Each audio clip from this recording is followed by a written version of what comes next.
Hello viewers, ऋतु classes आपका स्वागत करती है। आज की हमारी क्लास में हम आपके लिए लेकर आए हैं प्रत्यय संस्कृत का।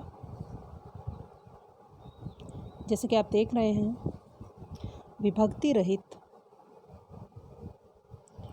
मूल शब्द के अंत में इसके अर्थ के पीछे इसका अर्थ बदल देते हैं। पीछे जोड़कर किसी भी शब्द या वर्ण के पीछे जो प्रत्यय होता है उसे हम प्रत्यय कहते हैं।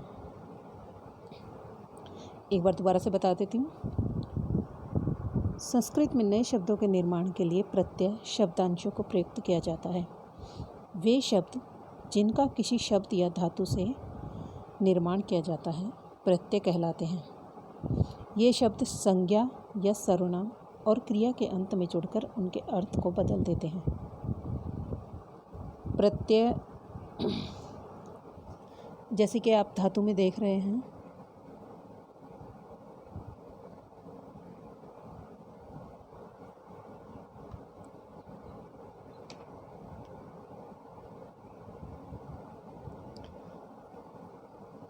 प्रत्यय के 5 प्रकार दिखाए गए हैं, जैसे विभक्ति, कृत, तद्वित, स्त्री प्रत्यय, धातव्यश्च। इन्हीं प्रत्ययों के बारे में हम आपको बतलाएंगे। सबसे पहले लेते हैं विभक्ति प्रत्यय।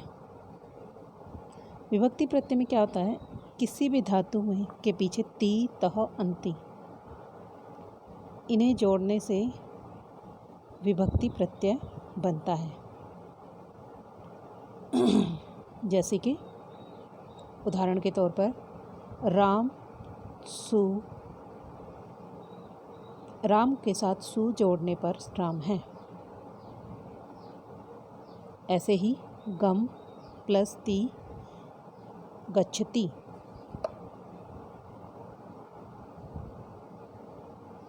ऐसे ही पठ प्लस अंति इज इक्वल पठंती। इसके बाद आते हैं दूसरे प्रत्यय यानी कृत प्रत्यय। कृत को हम कृदंत प्रत्यय भी कहते हैं।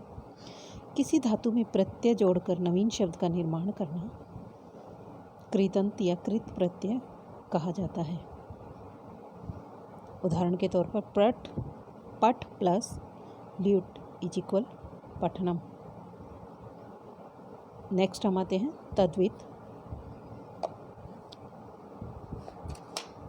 तद्वित प्रत्यय में क्या होता है, संज्ञा या सर्वनाम के पश्चात जो हम प्रत्यय जोड़ते हैं उसे तद्वित प्रत्यय कहते हैं। उदाहरण के तौर पर देखिए, शिव प्लस अण इज इक्वल शैव है। नेक्स्ट स्त्री प्रत्यय। पुल्लिंग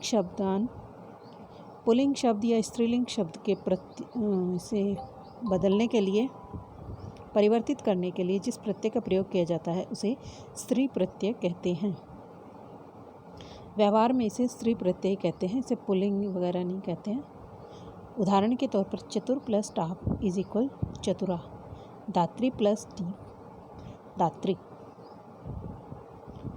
तो इस तरह आप देख रहे हैं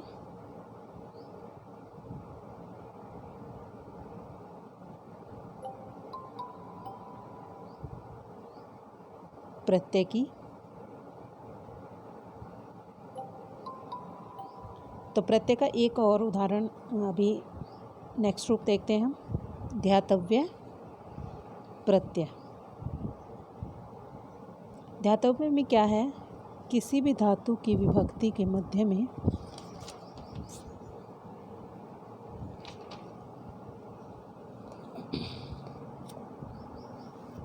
शन, शप, निष्ठ, प्रभृत इन धातुओं को जोड़ने से, इनमें प्रत्यय जोड़ने से धातव्य प्रत्यय बनता है।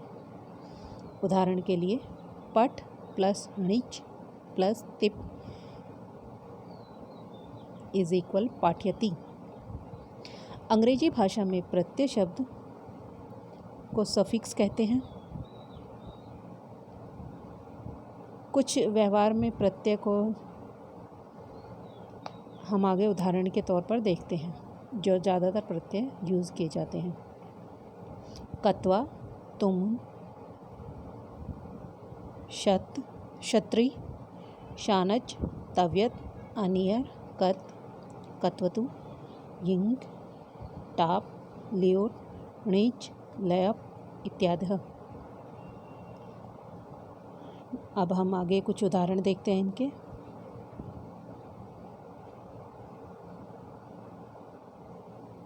उदाहरण में जैसे कि हमने कत्वा प्रत्यय का उदाहरण, लयप का और तुमुन का अलग अलग उदाहरण दिए हुए हैं। तो उदाहरण के तौर पर देखते हैं। गम प्लस कत्वा, गत्वा अर्थात जाकर। पठ, कत्वा, पठित्वा पढ़कर। हस में कत्वा जोड़ते हैं तो हसित्वा, उसका अर्थ होता है हंसकर। नेक्स्ट हम प्रत्यय लेते हैं। उदाहरण परि, इसमें जोड़ेंगे तयज, लयप, परित्यज्य, अर्थ होता है छोड़कर। वि, हस, लयप, विहस्य, पूरा शब्द बना विहस्य, अर्थ हुआ हंसकर। उप, गम, लयप, इन तीनों शब्दों को जोड़ने से उपगम्य बनता है और इसका अर्थ होता है समीप जाकर। तुमुन, नी, तुमुन, नेतुम, लाने के लिए।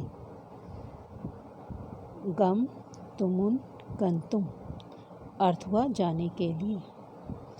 गम में तुमुन जोड़ने से पठितुम बनेगा, अर्थ हुआ पढ़ने के लिए। चल, तुमुन, चलितुम, चलने के लिए। कुछ वाक्य बनाकर दिए गए हैं जैसे कि ये आप सामने देख रहे हैं। अहम पुस्तकम पठित्वा गृहं गमिष्यामि। श्याम गृहं परित्यज्य, पठित्वा एक प्रत्यय शब्द है, परित्यज्य प्रत्यय शब्द है। वनम गतवान। ऐसे ही ये जो शब्द हैं आप इन्हें गौर से देखिए। लता पुस्तकम पठितुम पुस्तकालयं गच्छति। अहम फलं नेतुम आपणं गमिष्यामि। आप इन दोनों की प्रैक्टिस कीजिए, प्रत्यय की दोबारा से पढ़िए, रिवाइज कीजिए, वीडियो देखिए। हमारी वीडियो को लाइक शेयर करना ना भूलें। धन्यवाद।